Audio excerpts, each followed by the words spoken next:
The Voice Vista Podcast, venture by Pooja Prasoon. Welcome to The Voice Vista. The Voice Vista presents podcast Treasure Talks, जे आहे एक candid अर्थात one take unedited podcast. लेखणी ही तलवारीपेक्षाही श्रेष्ठ आहे असं तलवार वापरणारेही मान्य करतात. त्यामुळेच बोरू किंवा reed pen, quill pen, dip pen, ruling pen, ball pen म्हणजे शब्दाला धार देणारं एक शस्त्र. टाक, बोरू, निप पेन, इंकवेल अशा पारंपरिक आणि पुरातन लेखन साधनांचे संग्राहक सेफ्टी ऑफिसर अनंत कुलकर्णी यांचं आजच्या पॉडकास्टमध्ये मनापासून स्वागत. His collection is a tribute to the elegance of old school writing. चला तर मग पेनमॅनशिपसाठी इम्पॉर्टंट असलेल्या या टूल बद्दल बोलूया बरंच काही. नमस्कार. पूजा प्रसून निर्मित व्हॉइस विस्टा व्हेंचर यामध्ये मी प्रसाद देशपांडे आपलं स्वागत करतो. ट्रेझर टॉक्स या उपक्रमाच्या अंतर्गत आपण वेगवेगळ्या छंदाबद्दल वेगवेगळ्या छंदिष्ट मित्रांना भेटतो आहोत आणि आज आपण एका वेगळ्या छंदिष्ट मित्राला आपण भेटणार आहोत. त्यांचा जो छंद आहे तो लेखणी, दौत आणि बोरू या संदर्भात आहे. आपण नाशिकचे अनंत कुलकर्णी यांना निमंत्रित करू. सर, आपले ट्रेझर टॉक्स मध्ये आपले स्वागत आहे. आपला मध्ययुगीन जो काळ होता तेव्हापासून लेखणी आणि लेखणीची सुरुवात झाली. संवादासाठी फक्त व्हॉइस यासाठीच वापरला जायचा, पण त्याच्यानंतर पुढे हळूहळू प्रगती होत गेल्यानंतर काही कालांतरानंतर काही फिजिकली पेपर्सवर लिखाण होत गेलं आणि त्याचा या संदर्भामध्ये लेखणी किंवा बोरू त्या काळामध्ये वापरले जायचे.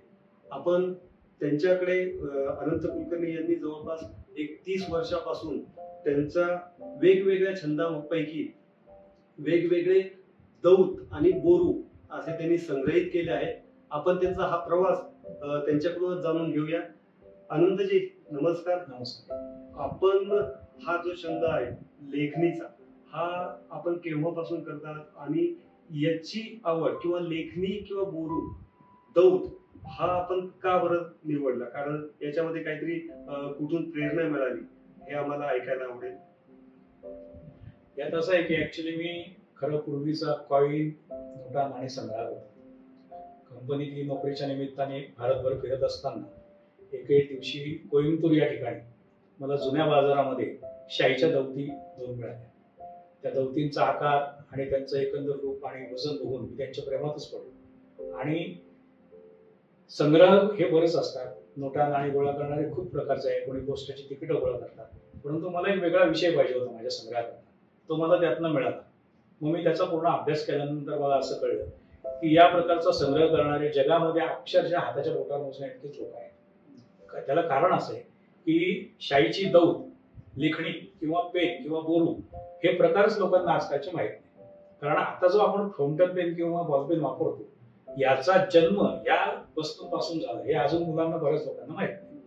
पूर्वीच्या काळी जर आपण विचार केला तर माणसाला त्याच्या भावना व्यक्त करण्यासाठी आज जसं आपण बोलतो आणि आपण व्हॉइस देतो, पण तसं त्याला स्वतःच्या भावना व्यक्त करायला तो चित्र काढायचा. गुहेमध्ये तुम्ही चित्रलेखी पाहिली किंवा इतर काही गोष्टी पाहिल्या. त्यानंतर तुम्ही जर महर्षी व्यासांचं चित्र पाहिलं रामायण काढताना, तर त्या ठिकाणी जगातली पहिली दौत आणि पहिलं मोराचं बेस तुम्हाला तिथे दिसलं. परंतु त्याला असा कुठलाही पुरावा नाही की त्या कालखंडामध्ये तुमचं येईल. मग पूर्वी दगडी खळग्यामध्ये शाई तयार केली जायची. त्याच्यानंतर हळूहळू त्याच्यामध्ये उत्क्रांती होत गेली. वेगवेगळ्या धातूचा, मातीचा, सिरॅमिकचा आणि काचेचा वापर या दौतींसाठी होत गेला. आणि मग त्याच्यामध्ये पहिले दौतीमध्ये जी शाई तयार केली जायची ती दिव्याची काजळी, त्यानंतर झाडाचं नैसर्गिक डिंक, त्यानंतर मोहरीचं तेल किंवा डिंकाचाच प्रकार किंवा तेल जे झाडापासून नैसर्गिक निघतं ते, काही वेगवेगळ्या प्रकारची पानं, फुलं यांचा एकत्रित वापर करून ती शाई तयार केली जायची. आणि नर्मदा नदीच्या मध्ये जी वाळू निर्माण होते, एकदम बारीक फाईन वाळू असते, सोनार लोक बरीच वाळू वापरतात. ही जी शाई असायची हिच्यामध्ये तेलाचा अंश असायचा आणि हे जे लिखाण असायचं हे लिहिल्यानंतर त्याच्यावरती शाई टाकली जायची, वाळू टाकली जायची. की जेणेकरून त्यातला तेलाचा अंश काढला जायचा. आणि अशा पद्धतीने संपूर्ण ऑर्गॅनिक घटक असल्यामुळे हे लिखाण वर्षानुवर्ष टिकलेले आहे. याचा पुरावा म्हणजे आपल्याकडे ज्या पोथ्या किंवा हे आहेत त्यांचं लिखाण 200-300 वर्षापासून अजूनही काढलं आहे. अशा पद्धतीने हा त्याचा इतिहास आहे. सर्वात प्रथम पहिले जे दौते असायचे त्या मातीच्या किंवा भाजलेल्या मातीपासून तयार केलेल्या, ज्याला आपण सिरॅमिक म्हणतो, तशा असायच्या. तशा टाईप मधला काही दौती मी सोबत आणलेले आहे. ही एक आहे, ही सिरॅमिक दौत आहे. हिला तुम्ही भाजवलं, ही भाजलेल्या मातीपासून बनलेली आहे. त्याच्यानंतर सुद्धा त्याच्यामध्ये येऊ शकतो. शक्यतो धातूमध्ये चांदी, पितळ, सोनं, त्याच्यानंतर व्हाईट मेटल अशा वेगवेगळ्या प्रकारच्या दौती यायच्या. आता याच्यामध्ये काही दौती आहेत. ही आहे, ही ब्रांझ मध्ये दौत आहे, तुम्ही बघू शकता. हिचा जो घाट बनवलेला आहे आणि हिचा जो आकार आहे, हिला पेशवाई घाट म्हणायची. पण त्यावेळेला बहुतेक किल्ल्यांच्या बुरुजांना अशा प्रकारचे असायचे. हिला पेशवाई दौत आपण म्हणू शकतो. तिच्यावरती मोराचं चित्र असतं. आपण या दौत शोधण्याकरता किंवा कुठे मिळतील याचा शोध कसा घेतला किंवा तुम्ही कसा त्याचा शोध घेतलाय आणि पहिली दौत कुठे मिळाली तुम्हाला? शक्यतो आज आपण जर बघितलं तर आपल्या महाराष्ट्रामध्ये या दौती फार कमी प्रमाणात मिळतात. परंतु ज्या ठिकाणी भारत स्वतंत्र झाल्यानंतरही काही ठिकाणी संस्थानिक होते, त्या ठिकाणी जवळपास 1960-65 सालापर्यंत याचा वापर चालू होता. अशी जी राज्य आहेत ती राजस्थान आहे, MP आहे, UP आहे, उत्तराखंड आहे. म्हणजे तसं म्हटलं तर उत्तर भारताच्या साईडला जास्ती प्रमाणात आणि काही साऊथला मिळाले.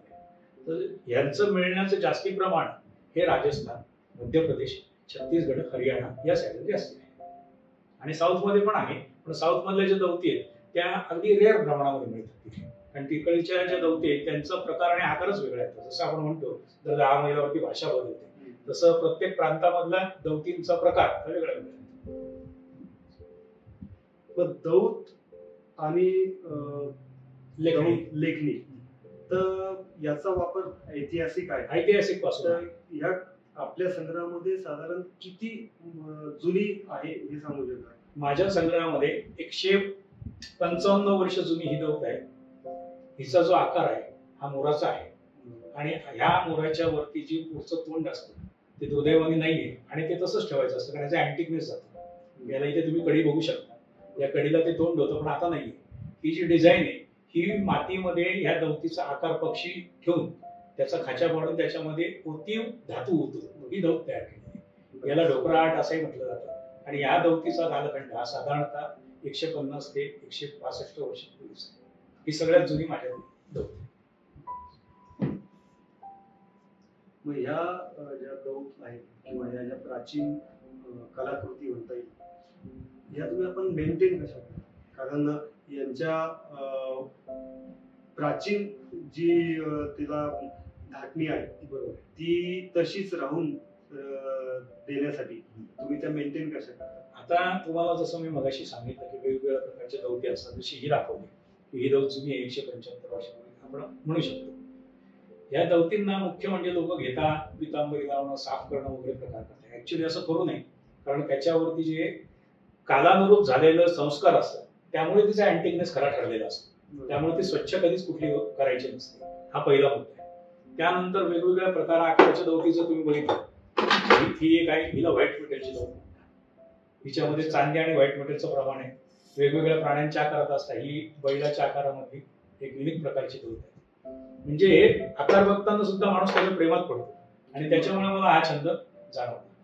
आज माझ्याकडे अशा संपूर्ण वेगवेगळ्या आकाराच्या आणि प्रकाराच्या 184 दौती आहेत. 69 त्याचे पेन आहेत. आता याच्यापैकी मी तुम्हाला एक वेगळ्या प्रकारची दौत दाखवतो. पूर्वीच्या काळी लढाईला जाताना राजे महाराजे शिबिर घ्यायचे लढाईवरती. त्या लढाईवरतून जर त्यांना आपल्या राज्यामध्ये जर काही संदेश पाठवायचा असेल तर त्याला फरमान म्हणायचे. त्याचा जो दूत असायचा आपण बघितलं की राजाचा दूत आला आणि काहीतरी देऊन गेला तर ही दूताची दौत म्हणतात. हिला फरमानी दौत म्हणतात. या दौतीला इथे इथे झाकण आहे, याच्यामध्ये शाई भरलेली असायची.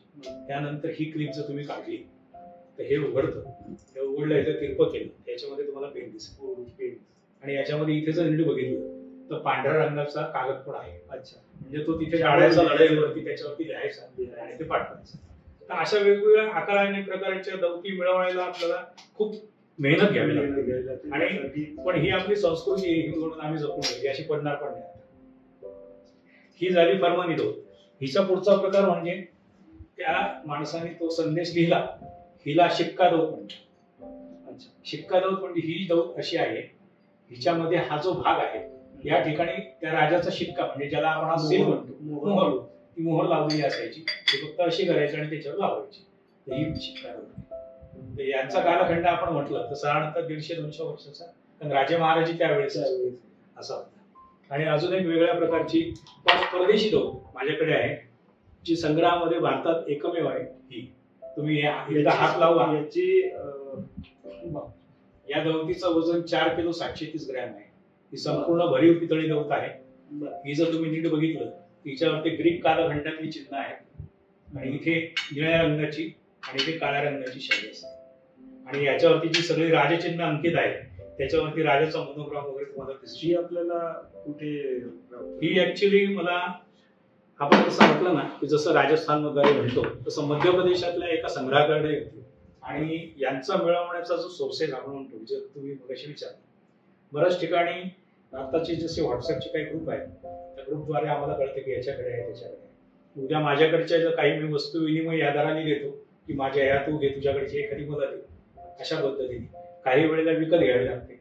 काही वेळेला जर आपल्या संग्रहाबद्दल त्या माणसाला खरोखर कळलं की अरे या माणसाला डेडिकेशन खूप आहे का आतून येईल, त्याच्या वेळेला काही काही नाणी आम्हाला फुकट पण दिलेली असतात. तर अशा दौतीची कहाणी सांगतो. ही माझ्या संग्रहातली अद्वितीय दौत आहे. ही दौत म्हणजे आता आपण जो मोबाईल पेन वापरतो, mobile in the sense ball pen वापरतो, यूज अँड थ्रो. पूर्वीच्या काळी शाई ही लिक्विड असायची, त्याच्यामुळे तिला बाहेरगावी नेण्याला किंवा प्रवासात नेण्याला बंधनं असायची. तर प्रवासातल्या दौतींपैकी 2 प्रकार माझ्याकडे आहेत. ही छोटी पेटीची दौत आहे. या पेटीच्या दौतीत 2 बाटल्या दिसतात. ती छोटी तुम्ही प्रवासात नेऊ शकायची असं आहे. आणि तरी पण ही जी शाई सांडू नये म्हणून ही मी खिशात ठेवून दाखवतो. ओके, आता ही मी अशी उघडली, ही ओपन केली, हे झाकण आहे. या दौतीला त्यांनी स्प्रिंग ऍक्टिंग बनवलेली आहे. देन तुम्ही ही अशी ठेवली की हिच्या ह्या भागामध्ये हे ओपन करा, हे ओपन करा, परत हे ओपन करा आणि हे ओपन करा. हा झाला पेन. हा याच्यामध्ये हा संपूर्ण ऑल ओव्हर एशियामध्ये वन अँड ओनली एकमेव पीस आहे. याचा माझ्यासाठी लंडन बुक ऑफ वर्ल्ड रेकॉर्डला याची नोंद पण माझ्या संग्रहाची. मग ह्या दौत आणि बोरू म्हणा या ज्या गोष्टी आहेत ह्या तुम्ही वेगवेगळ्या ठिकाणाहून कलेक्शन केल्या, बरोबर.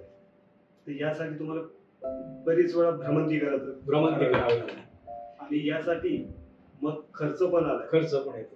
तर तुम्हाला घरातून कसा सपोर्ट मिळतो?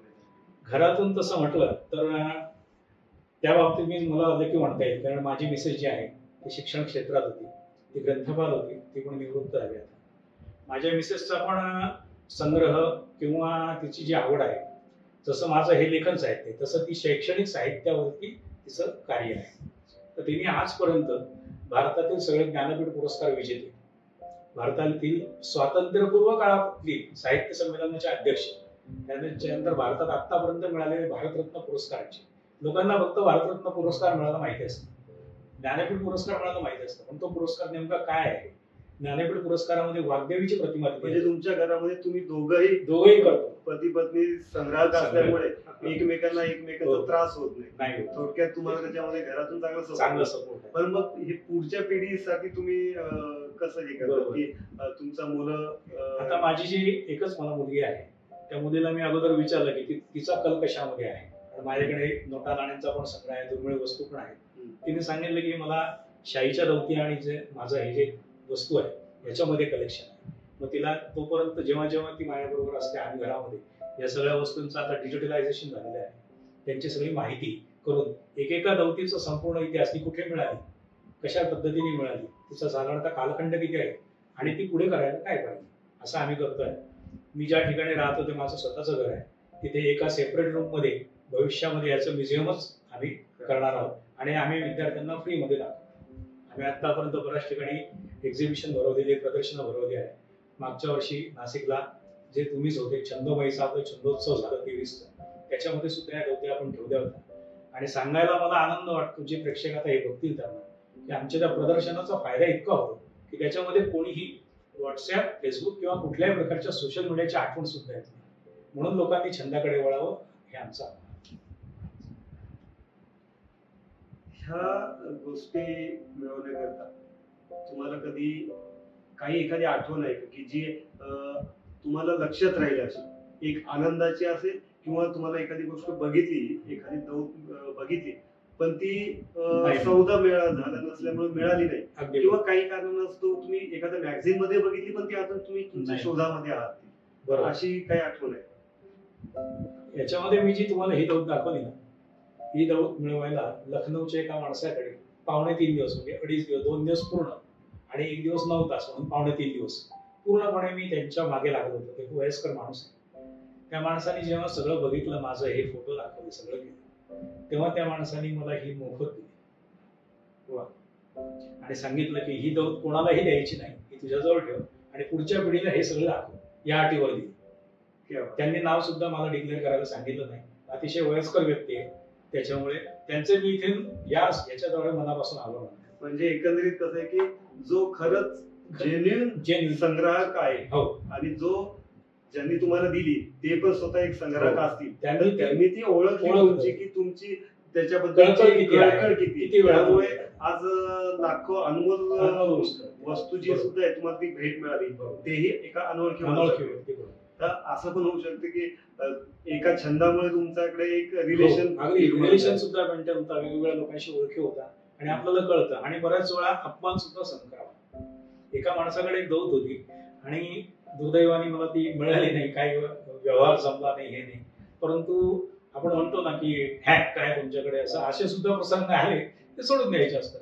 पण हा जो सगळं ठेवा आहे हा पुढच्या पिढीला माहित व्हावा. कारण आजची आपण पिढी बघतो त्यांना फाउंटन पेन म्हणजे शाईचा पेन असतो हे सुद्धा बऱ्याच मुलांना माहिती नाही. म्हणून मी स्वतः शाईचा पेन वापरतो. ओके, लोकांना तर बॉल पेन माहिती आहे, पण याच्या पहिले बॉल पेन, शाईचा पेन म्हणजे मी जसं सांगितलं की पहिले लेखणी होती, मोराचं पीस. लिहायला मोराचं पीस का वापरायची, त्याच्या मागे पण कारण आहे. कबुतराचं का नको, तर मोराच्या पिसाच्या मागे जो गोलाकार भाग आहे, त्या गोलाकार भागामुळे त्या दांडीला तुमचं बॅलन्सिंग तयार व्हायचं लिहिताना. म्हणजे आपण जे म्हणतो ना बाणाला पण मागे पीस लावलेलं, दॅट इज द रिझन की तो बॅलन्स असतो.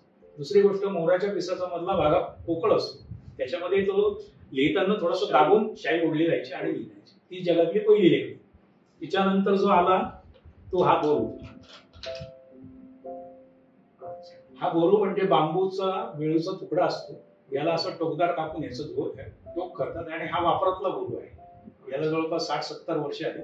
याच्यानंतर पुढे जायचे, याच्यामध्ये पण पोकळ भाग असतो, त्याच्यामध्ये शाई ओढलेली तुम्हाला दिसेल, ओढले जायचे आणि ती लिहित यायची.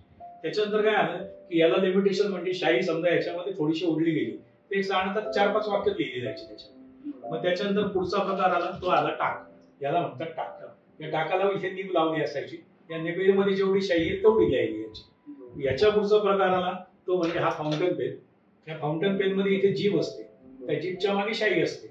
म्हणजे लिहिण्याला जी आपल्याला मर्यादा होती 4 शब्द, 5 शब्द, 10 शब्द, तर याच्यामध्ये निदान 1 पान लिहिलं जातं, 1 पान किंवा त्यापेक्षाही जास्त.